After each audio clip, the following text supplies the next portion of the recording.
Hello, my name is Margaret Graziano with Keen Alignment. I'm the author of Ignite Culture, a best-selling book on how to shape a high-performance, healthy, and intentional culture from the inside out. Today, I'm going to talk to you about culture, igniting culture in your organization. The first point or premise is culture is energy, and energy has the power to create, the power to destroy, and the power to stagnate. You get to choose and create an intentional culture, or your culture gets created through unintentional behavior and circumstances. And often you don't get what you want. An emergent culture is what my company teaches. And why you would want an emergent culture is because you want an organization that can meet the moment, respond proactively to market changes, and you want an organization and the people in it to feel empowered, intrinsically motivated. You want exceptional teamwork, and you want and need unrivaled innovation.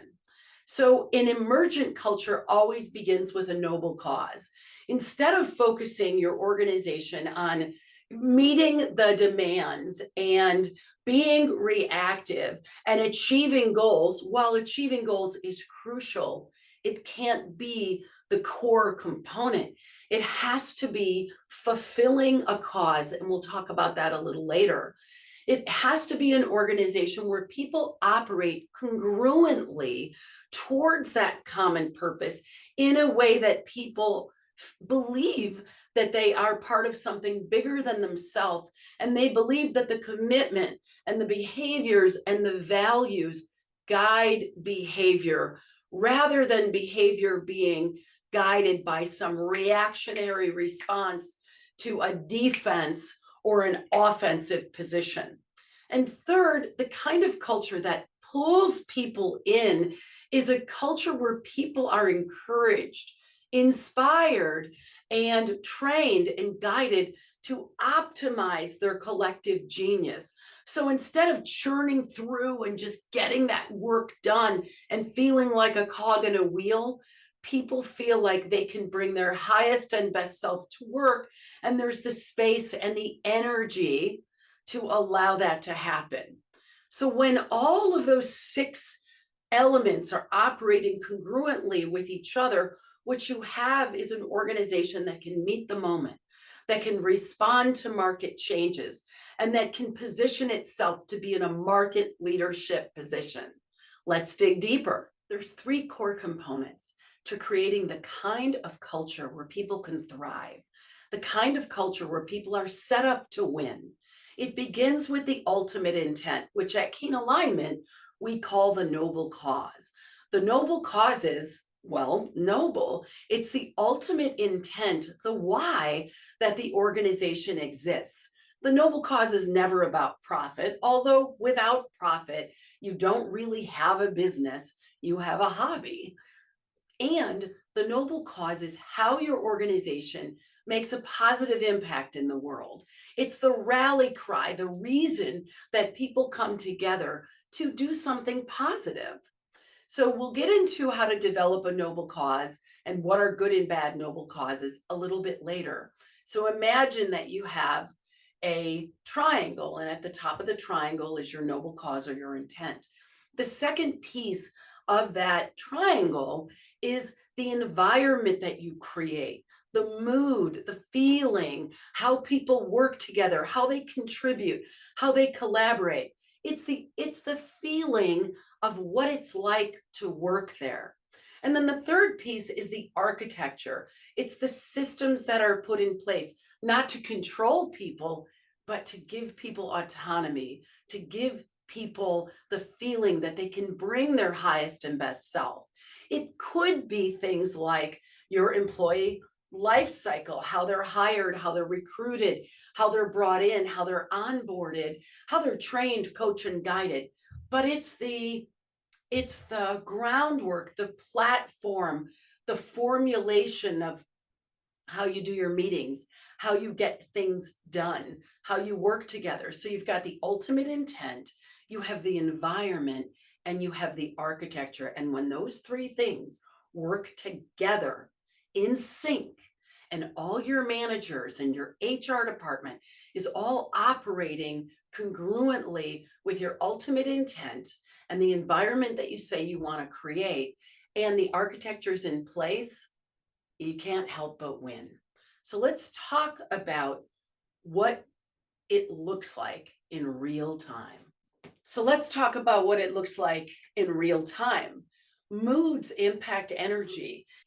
When you have an organization that understands the human system, meaning the system of humans individually and collectively, then they also understand that mood impacts energy and energy impacts performance. So positive moods of courage, of belief in a positive future, of engagement, where people are leaning in to not only what they're doing, but what the collective is doing in service of the noble cause.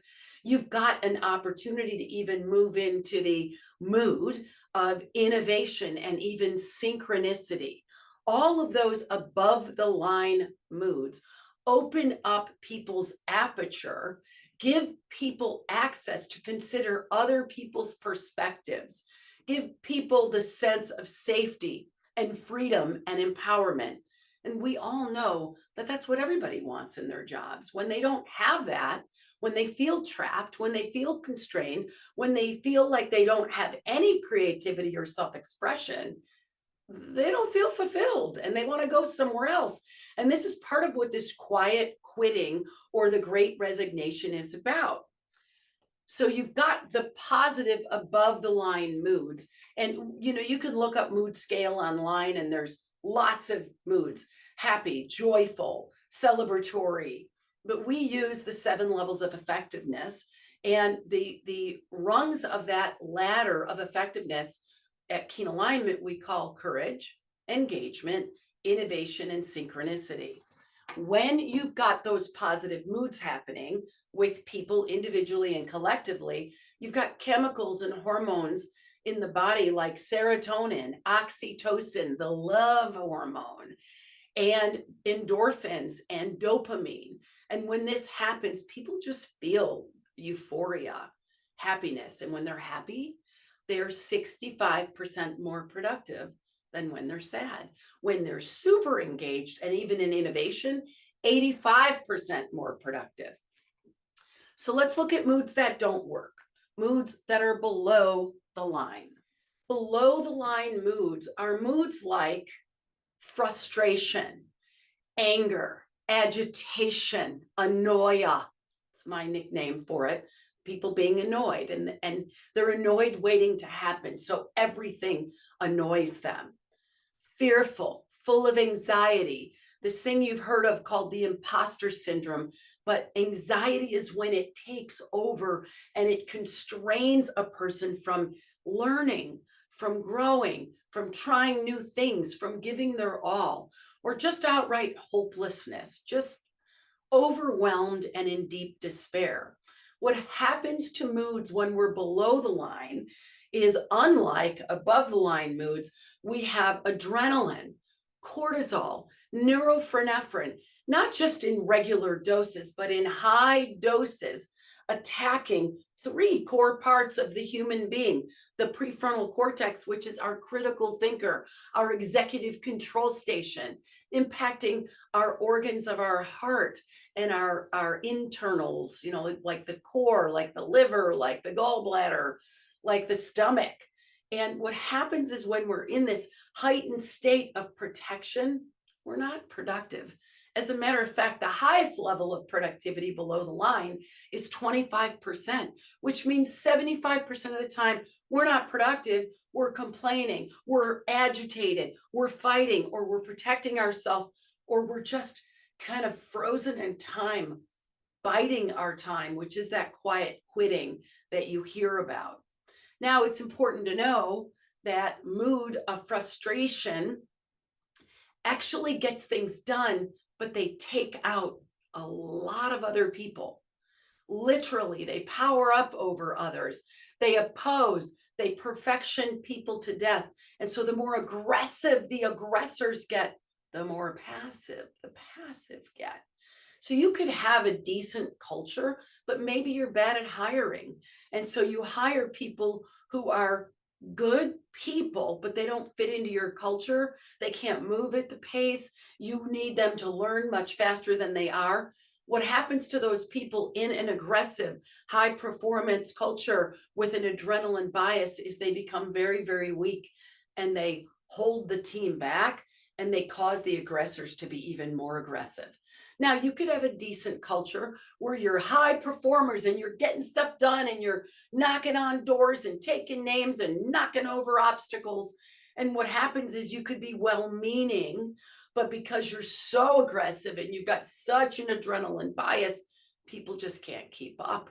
So you have these polarities of defensive aggressive or passive aggressive, which we'll talk about. So these are moods, and moods create energy, and energy creates performance, for better or worse. So let's talk about how moods are generated. What's the cause of moods? You might say, well, it's Bob Smith in sales. He's always causing everybody's moods. But that's where you'll be wrong, because it isn't Bob Smith. It's that Bob Smith triggers something in other people, that it's an undigested memory from the past or upset from the past. None of us are ever really reacting to what's happening in the moment. We're always reacting to something in the past that triggered in our brain. And when something happens at work, we are reflecting what's happening. We think we're upset with that person, but we're projecting our past upsets on what's going on. So we'll talk about why that is. The average human being on the planet has between 12,000 and 60,000 thoughts a day. Those thoughts are churning through our brain constantly and repetitively. And what you'll notice, or what I will have you notice, is 85% of those thoughts are negative and repetitive. And this is simply the human condition. You might say, well, I meditate. I don't have that much going on. We all do. And the truth is, the more you meditate, the more you train your brain to focus, the less reactive you will become over time.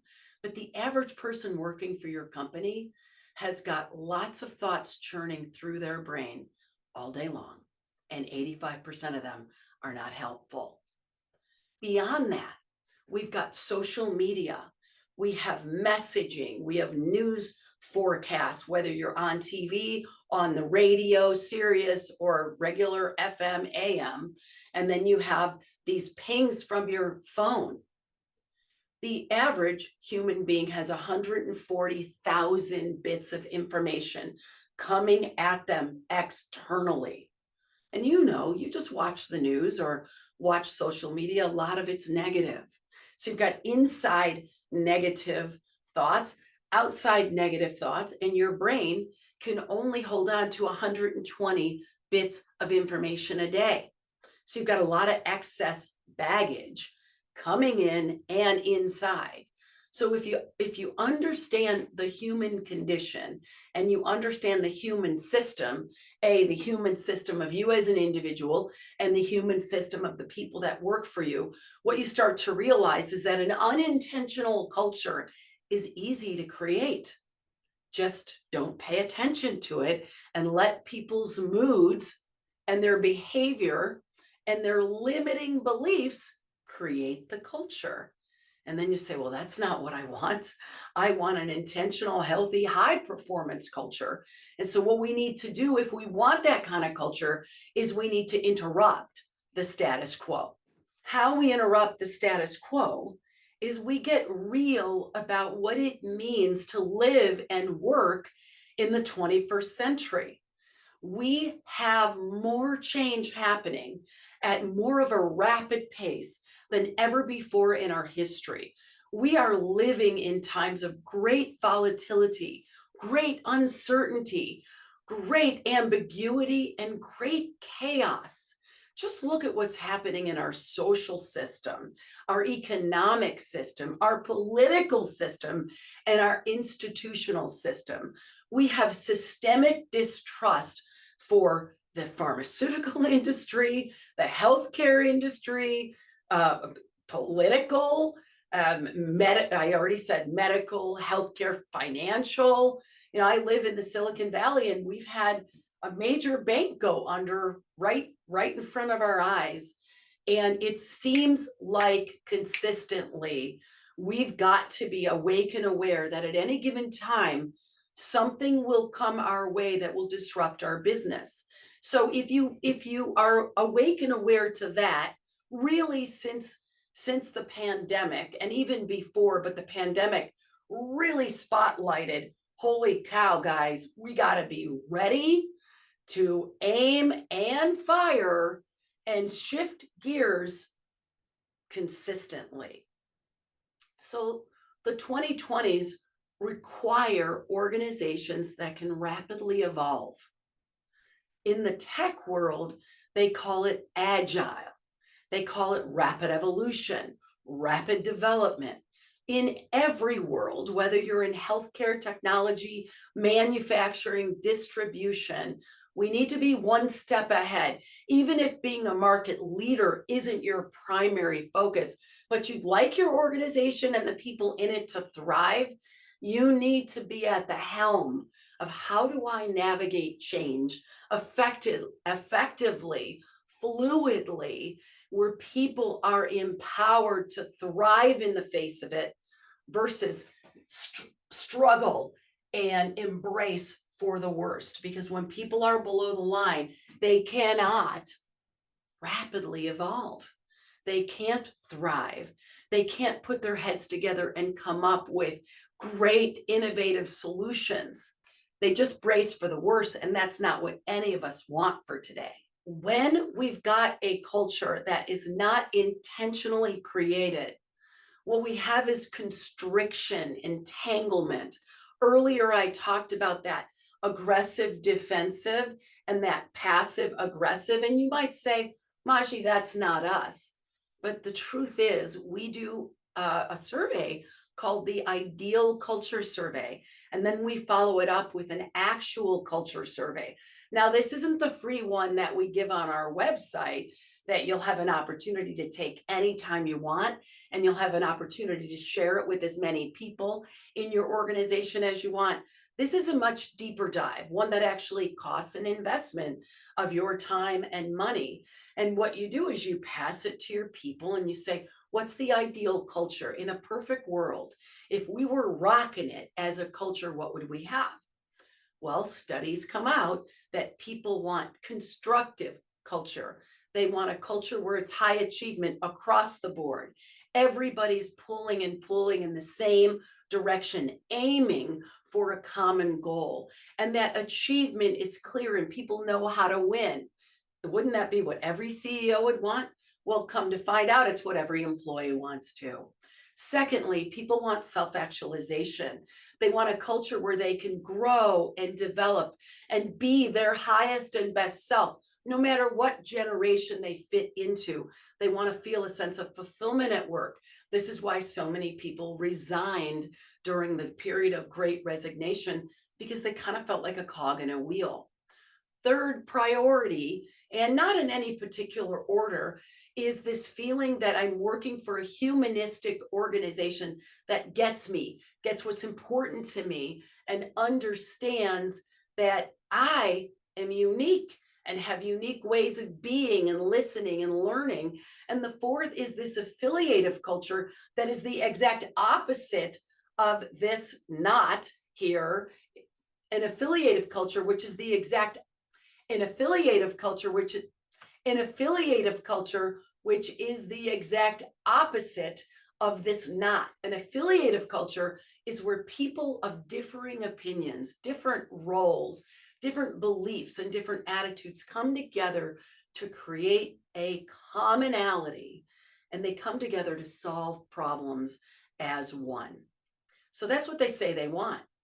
Well, 2 weeks later, we send out another survey. That's what do we actually have? And what people report is what they have is a destructive culture. Where there's a culture where there's entanglement of behaviors or gridlock, where you've got positionality, siloing, my way or the highway. This is what this team's doing. This is what this team's doing, and nothing gets accomplished. Nobody feels good about working in an environment with constant friction.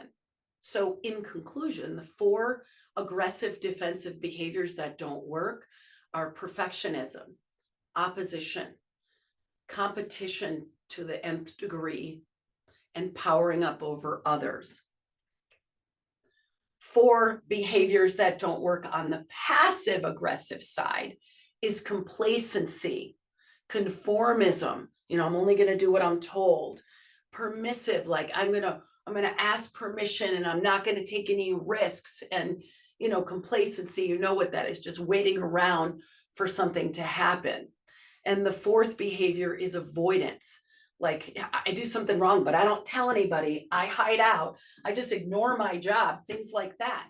So what happens is, an environment of passivity, what happens is the aggressors get even more aggressive, and you've got gridlock, you've got contanglement, which is my word for entanglement, but you don't have people working together, and you have side taking, and this is called a destructive culture. 90% of the people who take this survey show a massive gap between ideal culture and actual culture. So you can't evolve if you've got resistance. When you have resistance, you have management who's totally frustrated with the team performance, or they're exasperated because they have good ideas, but the decisions never get implemented. Or you've got complete exhaustion because of all these people and politic issues and this friction between passive defensive and aggressive defensive. Or we've got complete overwhelm because the market is changing and we're not changing fast enough. And, we can't slow progress down. This is the world we're living in. And this is what's happening with people. Things are moving faster than they've ever moved before. That volatility, that uncertainty, that chaos, complexity, confusion, and ambiguity, that ain't going away anytime soon. Out there will not change. The only thing we can change is us and how we operate as a high performance team. So when strategy clashes with culture, culture always wins. Actually, it's the number one reason initiatives fail and flounder. They mope around, or they get started and they stop, and they get started and they stop, and it's the domino effect. And the truth is, the only real purpose of your organization is to fulfill your greatest intention, which is your noble cause, to live into that vision and to deliver what you say you're delivering and be who you say you're going to be. And the only way to do that is through a culture that coagulates, that aligns with that vision. And so the most important leadership role for you and the people that are considered managers and leaders in the organization is to create a culture where you've got healthy, intentional, high performance, where people can operate at their highest and best contribution. Not only do you become a much more fun place to work, but you achieve goals faster. People see progress. And what happens when people are progressing? Just look at yourself when you're progressing in life.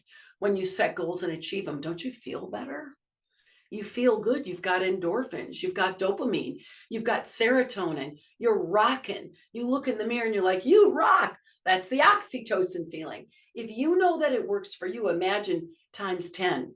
Imagine that times 10. Imagine that times 10. Now you have a whole human system operating above the line. So one of the things we work with our C-suite and our management teams on is set goals that are stretches, but that are achievable, and celebrate those achievements so you can experience that hormonal shift in the mood. Because vibrational, we're all vibrational beings. You can look that up. We've got Dave Hawkins and Daniel Siegel, neuroscience tests, they actually have benchmarked and documented through years and years of research, and now Stanford, Cambridge, Harvard are all backing it, Berkeley, all backing the neuroscience of performance, the neuroscience of leadership. When a human being is vibrating at a scale of 540 or higher, they're in joy. They can see clearly, they can accept new ideas, they can operate at their highest level of intelligence and innovate. When a human being is operating in agitation, annoia, frustration, fear, or hopelessness, they can't contribute because they have no access to their highest level of thinking. So it makes sense, right, that this is what we want to do. So let's talk about culture and how it works. If you have an organization that is in the high challenge zone, up. If you have an organization that is in the high challenge zone, all the way to the right, this is an organization with aggressive goals, stretch goals, big, hairy, audacious goals, which we call BHAGs.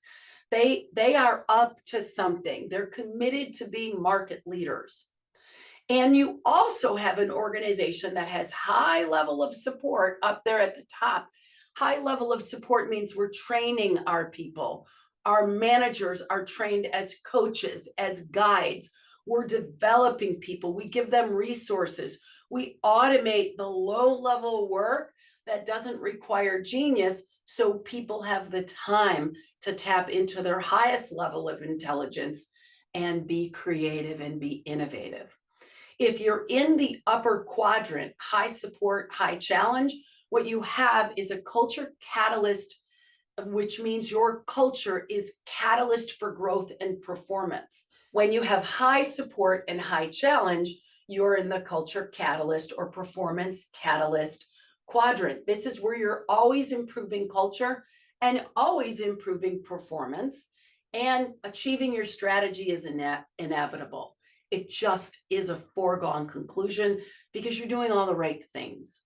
However, if you have an organization that has high challenge, big goals, but low support, you're not coaching and training people how to navigate change. Your managers aren't very good. They're just focused on getting shit done, and they're not focused on elevating people and empowering people and coaching and training people, then you have low support. And what that means is you're in the fear and self-protection quadrant, which people are, they resort to manipulation, avoidance, self-interested, all below the line. Notice how it is below the line. And that just perpetuates those moods and those behaviors we've been talking about. If you have an organization with tons of support, you're giving your people, as much time off as you want. We've got coaching at your disposal. You don't have to work very hard. We don't have any real goals, so we have low challenge. What you have is an environment that is stuck in status quo. And you often hear people say, well, this is what we've always done. But you cannot do what you've always done because the world has changed and it will continue to rapidly evolve from under our feet. It's not just AI and robotics, it's all technology. Things are changing. And we also, I know you already know this, but we have a global marketplace that is going to get bigger and bigger and smaller and smaller. And we're going to be competing with people in other countries more than we ever have. Even though it's happening now, it's going to happen rapidly. And before you know it, you're going to have startups popping up in your business that aren't afraid of artificial intelligence, aren't afraid of robotics, and they're going to move forward faster than us old, slow moving organizations. The fourth quadrant, which you wouldn't even be watching this if you're in, would be the depressive dead zone. Entropy rules. We got low support. We have low challenge. We're just waiting to retire. And by the way, you might be saying, well, we've got some departments, Magi, that are over there in the performance catalyst, but we've got other departments who are in the fear and self-protection and depressive dead zone, or up in the status quo, or we have people there. Anytime you have more than one people, it's this called a system, the human system. And so 1 + 1 = 4. They'll pull down or pull over. So you've got to take a quick inventory, and you can pause the video if you want and say, where are our different departments? Where is our company at a whole? Where are the opportunities for growth and development and change so that we can move forward and be progressive and be market leaders? And if being a market leader isn't important, then we can just thrive through the state of change that we are all going to be dealing with for the next decade.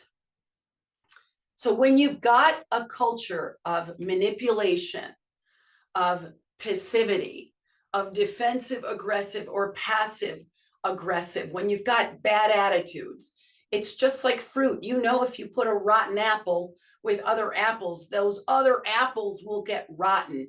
You've got to tell the truth about where you have problems, and you have to address those problems either through performance improvement programs or through a positive initiative like, let's teach people to be response agile.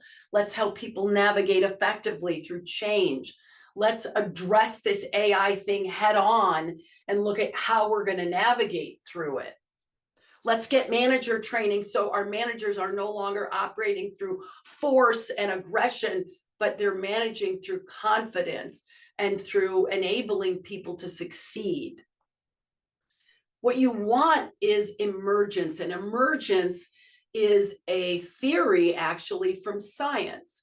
What certain species do to survive and to head off predators like schools of fish, the reason they all operate and move in unison, instant by instant, and change is because they're operating in emergence. It's a sudden uprising, an energy that moves. Birds do the same thing, flocks of birds. And they do it because there's predators and they want to confuse them. So they create their own chaos. What I'm and my company is inviting you to do is take the principles from science in emergence, because the truth is we're all biological beings. We are all science. Culture is energy. We are energy. And if we want people to rapidly evolve, if we want people to be operating above the line, we need to learn from science. How does science rapidly evolve? How does species survive? So let's talk deeper about the 7 levels of personal, group, and organizational effectiveness. I started talking about biology, and I'm going to continue talking about biology. We are biologic beings. We are energy, and we operate for better or worse through the energy we're being. And our moods are an indicator of what energy we are bringing to work, what energy that department has, what energy that division has. So below the line, ineffective behavior, which we say is under the power and freedom line, is hopelessness, fear, and frustration. In frustration, people can only be effective 25% of the time, which means they are ineffective 75% of the time. What they're doing might look like they're busy, shuffling and moving, but they continue to do the same thing, and they're not evolving, they're not innovating, they're not making things better because they're pissed off and angry and talking to everybody they can about it, and they're building walls. In fear, we can only be effective 10% of the time because we're protecting ourselves from almost certain loss or disappointment. In hopelessness, we can only be effective 5% of the time. Courage is a place where we believe in a positive future, often despite evidence that a positive future is available. So in courage, the leader has to create a vision, a noble cause that is so compelling, that is so noble, that is so inspiring, that it wakes people up from all the noise that happens below the line and invites them to step into being a contributor for that cause. Engagement is what everybody says they want. Every company that I've ever talked to, every CEO, I want my people engaged. Well, when they're engaged, they're 79% effective 79% of the time. That's when they're leaning in. They're looking at assets, not at limitations. They're asking questions and contributing to each other. They feel like they're a contributor to the enterprise. In innovation, we're effective 89% of the time. We're using our highest level of effectiveness. We're not having our egos and our position titles and whose job is what run the show. We're actually bringing people in together and liberating them and inviting them to share, what's your idea to solve this problem? How can we work together? And people love being above the line. They love, love, love it. Why? Because they've got endorphins, serotonin, they've got oxytocin and dopamine. We're human beings having a working experience. So if we know neuroscience tells us people are at their best when they're above the line, it's our job to intervene in the status quo, to intervene in that manipulation and that self-preservation and bring people up. And it begins with courage. If we know people can be 65% effective in courage, our job is to create an environment and a culture where people are courageously pursuing what's important to them in their role and to the noble cause. These 7 levels serve as a phenomenal barometer, whether you do it department by department, person by person, or organization as a whole, for where are we now? Clients of Keen Alignment, whether we're coaching them or they're in our Leadership Accelerator program, or they're in our full-blown Cultural Alignment Roadmap program, they learn to use this and speak in terms of below the line and above the line, and it's very powerful. So I invite you to do the same. Back to our noble cause. Our noble cause is the ultimate intent of the organization. From specifically only focusing on goals to focusing on purpose, and how everybody's purpose and everyone's role rolls up to that ultimate noble cause and your mission. Unique talents, operating people's time and energy so they can operate as their highest and best self, optimize their genius. And when you do that with 1 and 2 and 3 and 4, now you have collective genius. And when you tap into the collective intelligence of your team and your whole group, you can accomplish anything. Then we've got the shared values from everybody doing their own thing and operating in a way that suits their personality and making decisions and reacting to what's happening and not really looking at the big picture, to congruency. Here's our core values. This is what's important to us. This is how we operate in sync to get things done. This is how we create exceptional teamwork, unrivaled innovation, and we tap into people's intrinsic motivation. So you can take the free assessment that I talked about on our website by scanning this QR code. We're finding that this thing is going viral inside organizations, and you can take it, pass it to the next person, you get your own results. And then if you have 10 or more people, aggregate those results and look at what's the commonality. One thing I want to not warn you on, but alert you to is if people are being evasive or equivocating in the assessment, you're not going to get real feedback. So to the best of your ability, have people not somewhat this and somewhat that, but how is it really most of the time here? And if most of the time you're somewhat this and that, then those are the results you're going to get. But the more people feel free to tell the truth, the more people will have the opportunity to show you what's going on in your culture. So the 4 elements to a constructive culture, again, are high achievement. Not just high achievement for the company, but high achievement for each role in the company. It is crucial that every role in the organization understands why the role exists, the purpose of the role, and what it means to succeed in the role. What are the specific, actionable, tangible results that they need to produce, that the role needs to produce for the role to fulfill its purpose? Super important. You cannot have a high performing, intentional, and healthy organization without achievement being one of the 4 components. The next component is self-actualization. People want to feel like they're using their highest and best self at work, where they're being able to be creative, where they're able to be resourceful, where they're able to contribute at their highest level, where you're utilizing their opinions. You know, they've been there, they see what's working, they see what's not working. This is why we love liberating structures at Keen Alignment, because we tap into the collective genius of the whole to solve problems. If your organization is constantly solving problems and creating initiatives at the executive level, you are robbing your people of their highest and best use of self. You're robbing them of utilizing their institutional knowledge, and you're robbing them of feeling like a contribution. So self-actualization is another core component in a healthy, intentional, high-performance organization which has a constructive culture. The next piece, the next component to a healthy culture is this affiliation. In affiliative cultures, people are not just working in their own department. They understand how their role impacts with the next role, with the next role, and the next role, and the next role.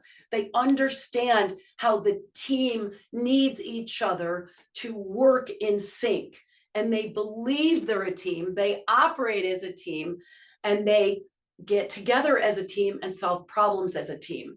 This is affiliation. And in order to have affiliation, you need an above the line energy, above the line moods, so people feel safe to cooperate and affiliate. Now, a brief example of an organization that shifted was Microsoft. When Satya Nadella was promoted to CEO, the first thing he did is tell the truth about what a toxic, dysfunctional, ego-based company they were. They weren't innovating anymore. They weren't affiliating because everybody was below the line. It was a fear-based, aggressive culture, eat or be eaten. It was Darwin's survival of the fittest. You can't innovate when you have that kind of culture, and they didn't know that. But Satya Nadella did know it. And the first thing he did is he required all leaders, all managers, all executives to take nonviolent communication so they could get responsible for the energy or lack of positive energy and moods that they were causing by their behavior in the workforce. The fourth and final component of a high performance, intentional, healthy organizational culture that has affiliation and self-actualization and high achievement is humanistic. You need to understand what makes people tick, what lights their fire, what triggers them, what pace they like to work at, what kind of work they like doing. Do they even believe in what you're doing? Are they even passionate about it? Because when you really tell the truth and you want the kind of culture that elevates, people need to be really passionate about what they're doing.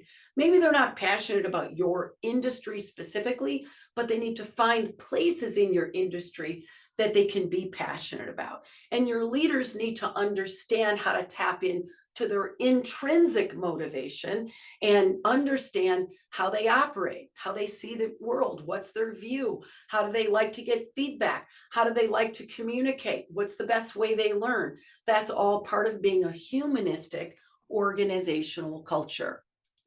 We've got noble cause, which is the ultimate intent. Now we're going to talk about environment. How do you create the kind of environment where people feel that they are self-actualizing, where they feel like they can contribute at their highest level, where they're sharing the same kind of behaviors and attitudes and core values? How do you create the kind of environment where people can affiliate and contribute, like we talked about with liberating structures?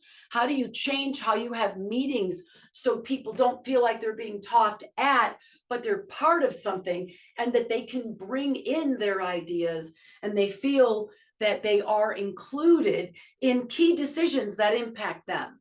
And finally, architecture. What's the structures that you need to put in place? Like how you do meetings, how often you have meetings, who's invited to those meetings, how you hire, how you onboard, how you train and coach, how you promote, how people are readied for working with people, how you manage change. All of that's part of the architecture, which is required. The architecture serves the environment serves the noble cause. And with any of those three components missing, you can't have the kind of high performance, intentional, and healthy culture you want. There's a pathway to creating the culture, bridging you from where you currently are, your current culture, to ideal. But it begins with looking at the impact of, if we don't have a noble cause, there can be no passion. I've definitely given you a lot of information today about passion and why it's so important. If you don't have a noble cause, while the organization can have goals, people won't fully care enough to fully engage. Without shared values and behaviors that are expected and required, trained, and evaluated, integrity in how you behave is nearly impossible because everybody's kind of doing their own thing. Without evolution, people cannot fully express their talents, their ideas, their unique contribution. So you've got to have all three. The ultimate intent, again, is the noble cause. The environment is created through your shared values, and optimizing your genius is shared through unique talents. If you want to outperform the market, or at least thrive, you need collaboration, innovation, and motivation. That's the only way you amplify your strategies and set yourself and your team up to win. Doing everything we've talked about creates the kind of culture where this is possible. So you want people to grow and flourish. That's what they want. They want to believe they're part of something bigger than themselves, that they're evolving and that you're evolving. And I've talked a lot about how nature gives us signs, evolution gives us signs. In completion, there's one last piece I want to give you, and that's with all evolution, with all species, there are three things that are required. There's time, there's reoccurrence, and there's environment. In time, you must make the time to develop culture. In reoccurrence, you must keep giving that message over and over again about what our behaviors are, what our values, what we need from our people, what kind of culture we want to create, and how that feeds into your overall intent. But you need to be training and coaching and developing and repeating what you're saying multiple times, and training people to the same thing over and over again, so they take you seriously, but believe that you're institutionalizing this kind of culture so that you can be who you want to be and deliver what you want to deliver and thrive as an organization. And then you need to create the environment, which is what really culture is all about. So for any species or any organism to thrive and survive, time, which means you got to make the time, reoccurrence, and you've got to create the culture that's going to make it happen. Thank you so much for being with me here today. I appreciate your time, and I look forward to getting to know you better. If you'd like more, we have an Audible book on Audible, Ignite Culture. We've got the Ignite Culture paperback and hardcover. We have a masterclass coming out in September where you can learn everything there you need to know about how we shape culture. I'll move myself out of the way so you can scan this and do a survey of what you got out of this if you want. So we have the Ignite Culture Masterclass, the Ignite Culture Audible book, the hard copy and the paperback. And we also have an Emergent Culture Quick Start program. If you're interested in that, take the free assessment on our website and you'll be invited for $99 to get our Emergent Culture Quick Start. This is a $3,000 program that we're making available to people who are part of our community. So welcome, and we're here to serve.